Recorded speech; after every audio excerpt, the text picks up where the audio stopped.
Also on headlines, there was talk about what the schedule is going to look like next year and even some playoff implications with that. I have it up in front of me. I will read it to you quickly. So option 1, 32 games will be home and homes with the opposing conference. So, that's like, if we're in the East, that's like San Jose, obviously. 3 games with other divisions in the conference. So let's say that's the Atlantic and Metro. That would be the Leafs or the Habs playing 3 games against the likes of the Washington Capitals. Then there would be the remaining 26 games, and all of this equates back up to 82, unfortunately.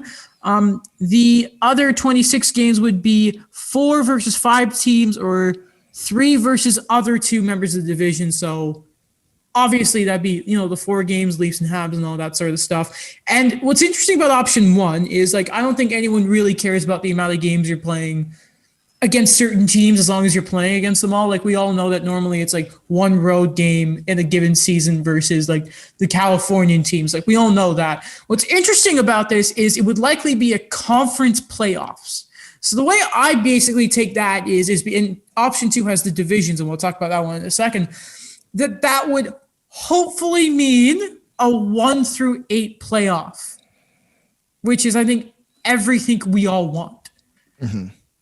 Yeah.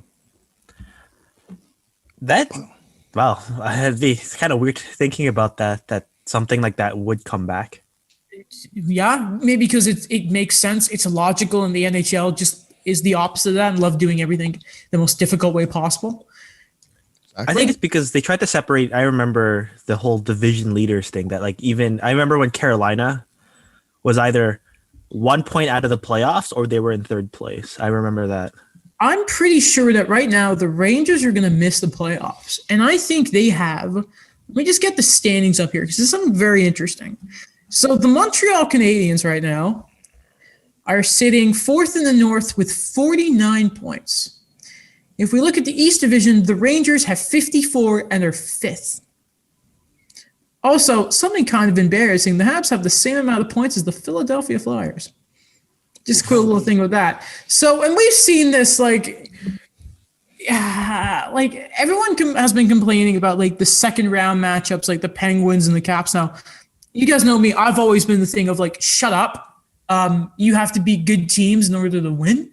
But I wonder if owners are actually would be okay with this from the side of, besides the competitiveness is, if you're a team that is first place, you obviously want to face the weaker teams, better chance of moving on, and AKA more playoff revenue, which would be even better for the 1 through 8, Alex.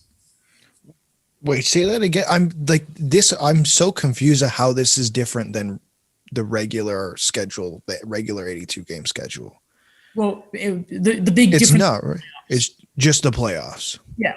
Yeah. I mean, I'm very fine with going back to 1 to 8. Because I think it just worked, man. I think what the NHL tried to do, and I don't think they really did it. I don't know. I can't think of any playoff matchups that created rivalries except maybe the one for a couple for Vegas. But they tried to create rivalries through this wild card 1 to 3 magic, and it just didn't work.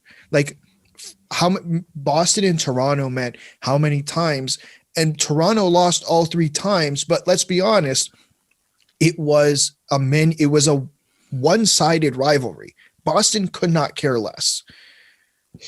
I'm thinking the only real rivalry that's really come out of all the division format, because obviously LA and Chicago, that was born from conference finals.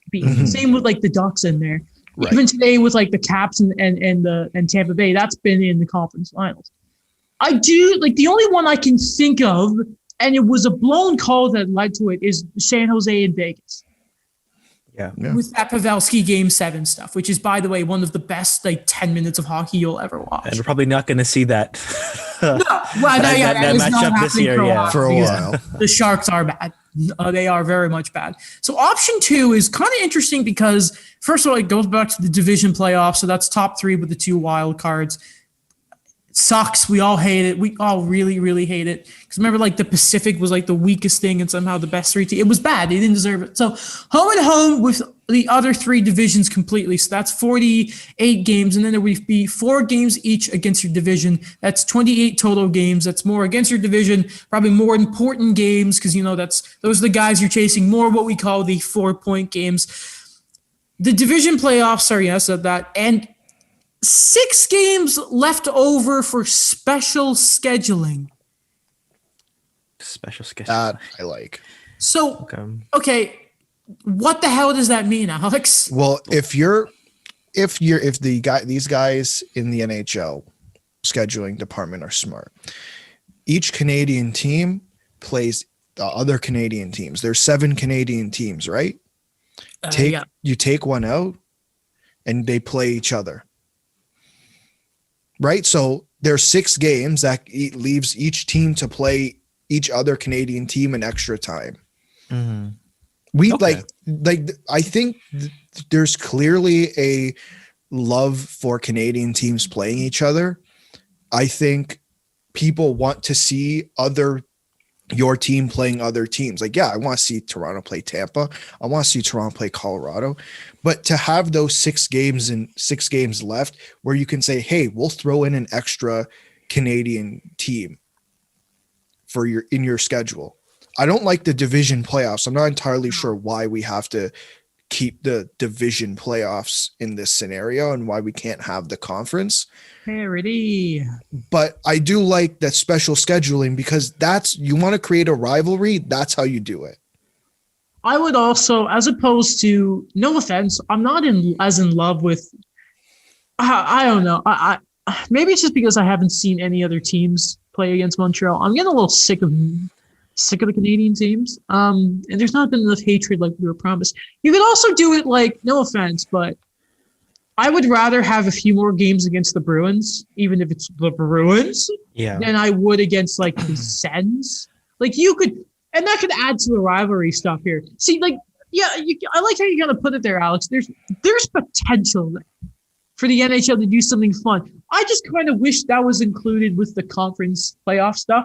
That could be an interesting sort of. Can you imagine if all of a sudden the last 6 games of the year, you don't know what they are. And then it's all of a sudden, hey there, could you imagine they end the season and it's it's in the Pacific Division and the Flames are 2 points up. And it's 3 of those games are a 3-game series Battle of Alberta or something.